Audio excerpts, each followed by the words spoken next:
Hey everyone, welcome to another top 10 list. This week's top 10 list is, well, I just got back from Vegas, and you know, when I get back from Vegas, the first thing I do is come up with a list of the top 10 Vegas finds. Now, when I go out there, I circulate quite a bit of money.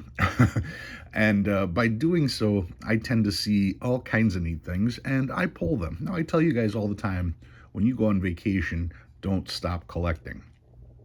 Anytime you're in an area where money is going through your hands, you should, of course, be looking to see if there's anything fun. And when I go on vacation, that's exactly what I do. So, with that in mind, here are my top 10 Vegas finds. I mean, they may not be spectacular, but they are actual finds from my trip. I'm going to start off with an honorable mention. I'm bringing this out because on my previous Vegas trip, I found a $10 repeater. Here I got a $10 bill, 85818580, one away from a repeater. So this one is just an honorable mention. But yeah, one note away from finding back-to-back repeaters in back-to-back trips. Didn't happen this time, but still an honorable mention. So close. And no, it's not worth anything. All right, number 10.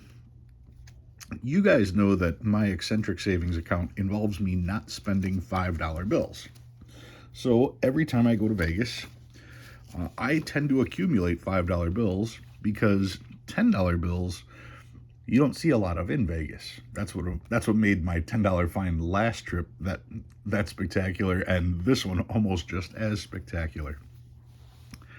But like I said, anytime I get a $5 bill and change, I hold on to it.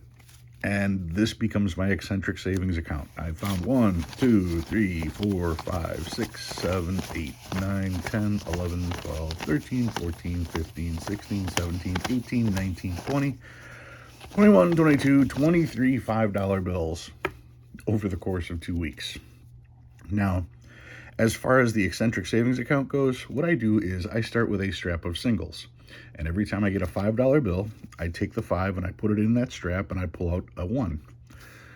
That way, after I find 100 $5 bills, I've managed to turn a $100 strap into a $500 strap. And I do so without actually feeling the pain of saving $500. So these are going to start my next strap for my eccentric savings account. And then a lot of you wonder, what do I do on the other end of that? Once I have a full strap, well, obviously you could turn that in for a great Christmas savings account. But what I do is I know that there are casinos in Vegas that when I go to get singles will not give me 100 singles.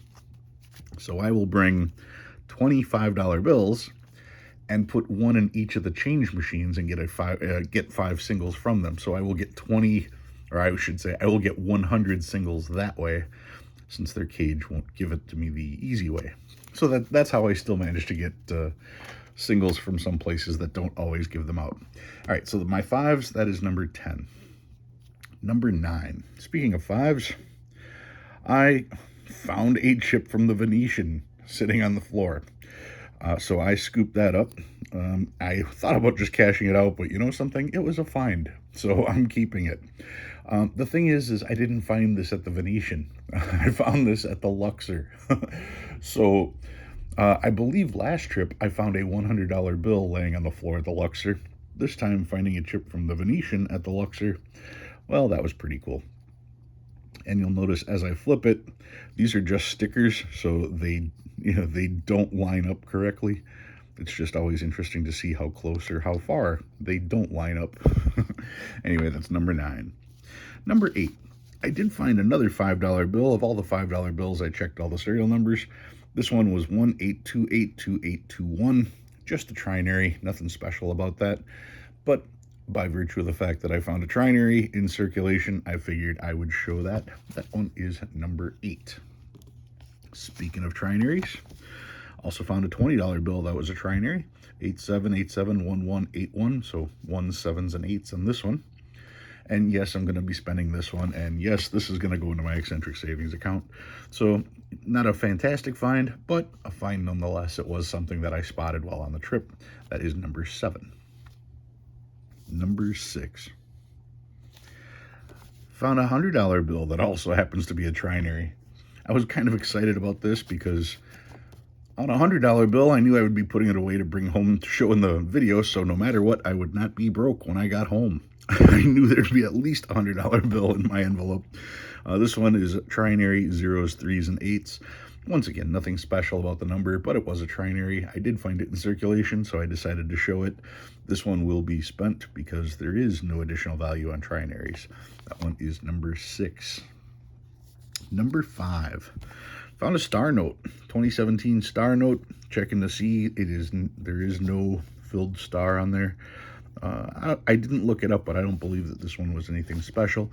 Still, finding a star note in circulation, always worth checking out. That one was number 5. Number 4, second star note, 2017A. This one is actually pretty crisp. Is it the same series? No. I knew the 098 was the same. I just didn't know if everything else was the same on it. But yeah, this one is pretty crisp. 2017A, pretty close as far as serial numbers go, but no big deal there. Once again, not filled in, but another star note that I found in circulation, so I decided to keep that one. What do I have? 10, 9, 8, 7, 6, 5. That was number 4. Number 3? No. How did I screw that one up? 10, 9, 8, 7, 6, 5, 4. Actually, 3, because I've got 2 left. Number 2. Another $100 bill. This one happens to be a $100 star note. So this one I will check. Probably not going to be a rare. Probably not going to be a keeper. The only way I'd keep this is if there was any rarity to it. You have to remember with modern star notes, yes, they aren't printing any more of them, but you also have to remember that there are millions and millions and millions of them. So if they're not crisp and circulated, probably not going to be worth anything, regardless of what any other channel tells you. You really want to have the crisp, uncirculated notes because there will be millions of trash notes. I wouldn't expect them to be worth much. So yeah, I will check this one to see if it's rare. That is the $100 note. And finally, number 1 this week, I found a $100 bill. That's a birthday note, February 15th, 1948. Generally speaking, you find birthday notes on $1 bills. People tend to save them. People don't tend to save birthday notes that are in the higher denominations because they can get, well, a little expensive to hold on to. With birthday notes, if this was a $1 bill, I could probably sell this for about 20 bucks. That does not mean it's worth 20 times the value. That means it's worth $20 over face value. Realistically, this note would be worth somewhere in the $120 to $150 range to a person whose birthday this was. I wouldn't expect anybody to just randomly buy this note hoping to resell it for a profit because the average person isn't looking for a $100 bill. They're looking for a $1 bill. Nonetheless, if this was my birthday, I'd have been ecstatic to find my own birthday on a $100 bill. The thing is that if you start saving these, you could end up with 10 or 12 of these hoping to find the right person. And that means even with 10 of them, you'd have $1,000 locked up and you're hoping to make $20 on each. You're going to save $1,000 to make $100. You can see how that's not really profitable. But nonetheless, it is still fun to find these in circulation. And since I did, I am showing it. So those are my top 10 finds from my Las Vegas trip. Once again, when you go on vacation, don't stop collecting. There's still stuff out there. Sometimes you'll find amazing stuff. Other times you find stuff that's just moderately interesting. Sometimes you find free money. All right, guys, if you learned anything new, go ahead and hit that like button. If you like what you see and you want to see more, please subscribe. Love reading your comments. Thanks for watching. I'll see you next time.